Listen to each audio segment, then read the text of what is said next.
Might be 4, it might be 1, might be none. Very strong language now on 3 as we bring together two opposing musical forces, light the blue touch paper and run like hell. Mr. Tommy D, what will you make of this lot? It's singing with the enemy. Meet Amputated, a grindcore death metal band from Bristol.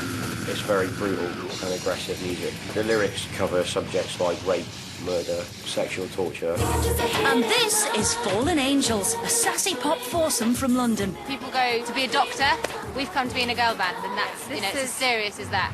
Two opposing unsigned bands who are as far apart in their music as they are in their lifestyles. The man whose task it is to bring these bands together is top record producer Tommy D, who's more used to working with the likes of Corinne Bailey Rae and Kanye West. Musicians want to do good, they want to make something really great, and they want to try their hardest. Tommy's hoping that by combining death metal and pop, he can create a radical new sound.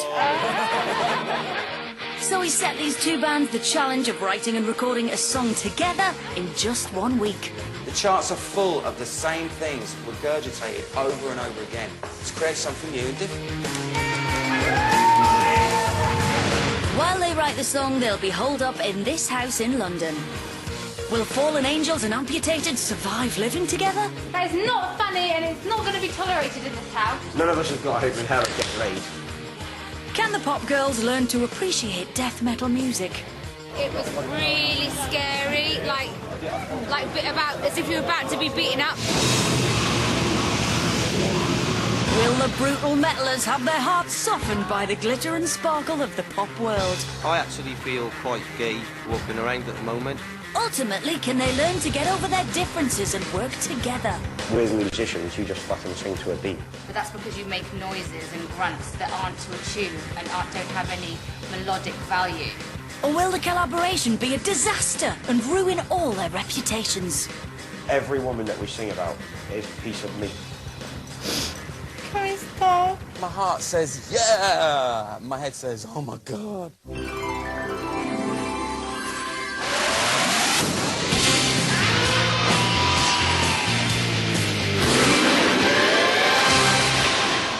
Fallen Angels!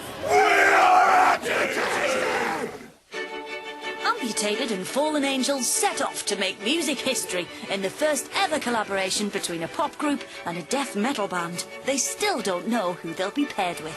None of us know really what to expect. We're kind of a bit nervous because we really haven't a clue what we're up against at the moment. People are generally always polite on first meeting, and then everything comes out. Hailing from Bristol, Amputated formed 4 years ago with the primary aim of becoming the sickest band on the death metal circuit. Amputated's music has been described as unimaginably offensive, brilliantly inventive, and like intestines and excrement gurgling down a plug hole. To someone that's never heard the kind of music before, it'll probably sound like just a complete noise with like farm animals grunting over the top of it. Mark is the lead singer of Amputated.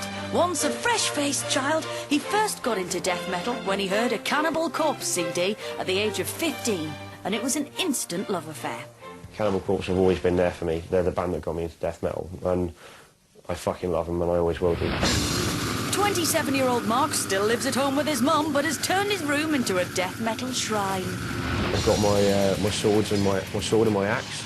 Posters of naked girls. That's pretty much fucking one of the most metal things to me anyway, is naked women. Mark writes all of Amputated's lyrics, which, like a lot of death metal lyrics, are full of theatrical blood and gore that deliberately set out to shock and offend. It's about strapping a really big fat bird into sort of like a birthing chair, and you begin like going down on her, and she starts having a sort of a period, but it's not a normal kind of period. It's like like a fireman's hose kind of squirting blood at you. Women are often on the receiving end of Mark's vivid imagination. This doesn't seem to put female fans off coming to Amputated's gigs, though. I've seen them about 22 times now, and it's still enjoyable. They're great, they're so funny, and they've come a long way. In 2005, Amputated recorded their debut album, Gargling with Infected Semen. But as yet, the boys haven't made enough money from the band to give up their day jobs. Although this isn't a problem for some. The kind of things that really represent death metal are like cannibalism, necrophilia, death and gore in general. It's a job I always wanted to do. To work in a mortuary, you really have to be the right kind of person. You have to have a kind of certain strengths. It's very metal. For all their darkness, the band do have some surprising inspirations, particularly Gary, the self-proclaimed philosopher of amputated. Mozart was a musician. He composed all of his own stuff, even the violin parts and all the orchestral parts, despite the fact that he could only play the piano. That is a real musician. We're doing exactly the same. He was a lovely, sweet little boy. Lovely little kiddie. He used to listen to Bananarama. What made him change? No idea whatsoever. I really want to do this basically for the experience of collaborating with someone completely different. Personally, I'm hoping to get out of it my first steps towards world domination. No, I think, you know, at the end of the day, it's exposure for the band. Fallen Angels was set up by Bobby at the end of 2005 when she placed an ad in the Stage newspaper searching for 3 girls to form a pop band. For Bobby, this was not her first shot at girl band fame, but this time she was determined to have control over her destiny.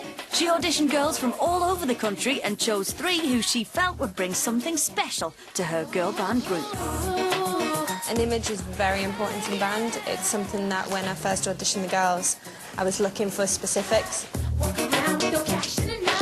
Molly is pretty girl next door. I'm very girly. I can't help that. I'm just everything. I love things to be pink or yellow, fluffy.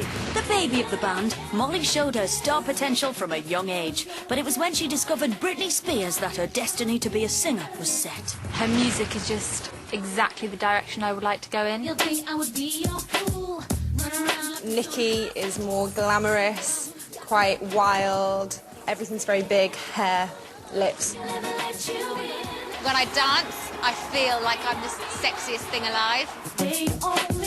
Rochelle is very mysterious, very sleek. I personally don't take drugs, I don't smoke, hardly ever drink, and I think it's really important that you should try and take care of yourself as much as you can. We are trying to be quite strong as females, but not to the point where we're, you know, pushing the guys away, but just saying in our songs, you know, anything you can do, we can do too. The whole, you know, politically correct ideal that women can do whatever men can do is a crock of shit. Sexist men, I think they need to open their eyes. I just want them to open their eyes. I haven't got a problem with people having opinions, but don't ever try and push it down my throat. We are animals. I think collaborating with somebody with a completely different genre of music is going to be really interesting, a great experience. We're going to learn an awful lot from it, and I think it can work.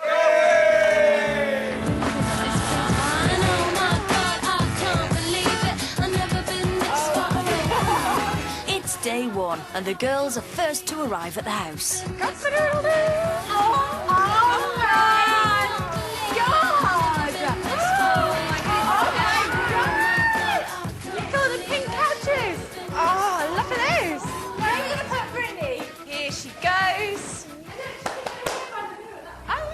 Quite good. Amputated arrives soon after, with a few things from home to brighten the place up. Angelz, you never know. Brittany, what the fuck's that all about? The girls are hiding in the basement. But it's not long before the boys sniff them out.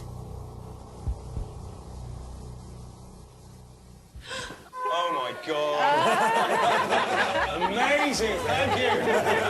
Come take a seat on the lovely orange couch. I'd rather have that seat over there, I think. Get a better view. Hi. What are you called? I'm Mark. Good afternoon, we are Mark. We're called Amputated. Do you like to amputate things? Only on weekends and bank holidays.